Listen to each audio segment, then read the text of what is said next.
The Masked Man by Piper Jernigan and Haydon Simpson. A few years ago, a mom and a daughter went through a terrible event. A little kid that went to the daughter Katie's school watched her walk to school every day until she did something wrong.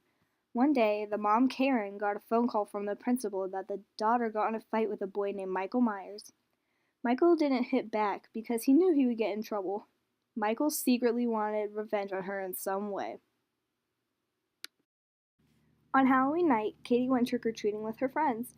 When they started walking back home after a long night of getting candy, the friends saw a masked man. They thought it was a Halloween costume, but it wasn't. The masked man ran to one of the friends while the group wasn't looking. He kidnapped her and took her to his house. The group just assumed she already went to her house early, but she wouldn't answer the phone later that night. Maybe she just went to sleep early. After Katie got out of the shower, she looked out her window. There was the masked man. Katie knew calling the cops wouldn't help, and if she went to get her mom, he would just run away. As stupid as this man was, he was a genius in all the wrong ways. He knew when Katie went to school, got back from school, her friends and family. He had a plan, and the plan was to ruin her life. Little did Katie know, this masked man was Michael Myers, the kid she hit years ago.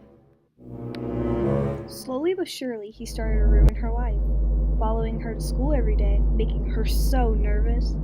The thing was, he wanted nothing to do with killing her. He just wanted to torture her. He would play with her mind. He would leave when the cops came. When Katie looked away for a second, the man would be gone. Katie tried not to let this creepy man who she hit in school ruin her life. She just couldn't. Katie couldn't do anything but sit there and think. All she did was close her blinds and lock every door. It wasn't safe at all. He could break a window and kill her. She was terrified.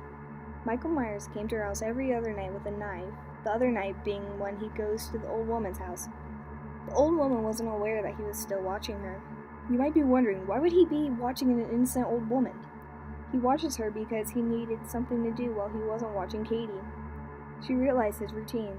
He came to her house every other night because he needed more time to think and plan what he was going to do next at the old woman's house. Or he went to Katie's house every other day so he didn't get caught as easily. Katie decided enough was enough. She had to make a plan, and she had to make one now. After a long night of thinking, Katie finally had an idea. Her idea was to let this creepy man come to her house one more time. She would leave cameras outside of her house where she had seen the man days before. She would then leave the front and back door wide open to lure him in. Katie hid in a closet and waited for the cops to come first so they could hide with her to catch this man. A few hours later, the man came in and Katie ran out for the man to capture her. The cops busted out with their guns and they caught this man, Michael Myers. A few weeks later, Michael Myers was thrown in jail for a life sentence. Katie felt like 1,000,000 pounds had just been lifted off her shoulders. This horrific nightmare was over. This man would no longer interfere with Katie's life.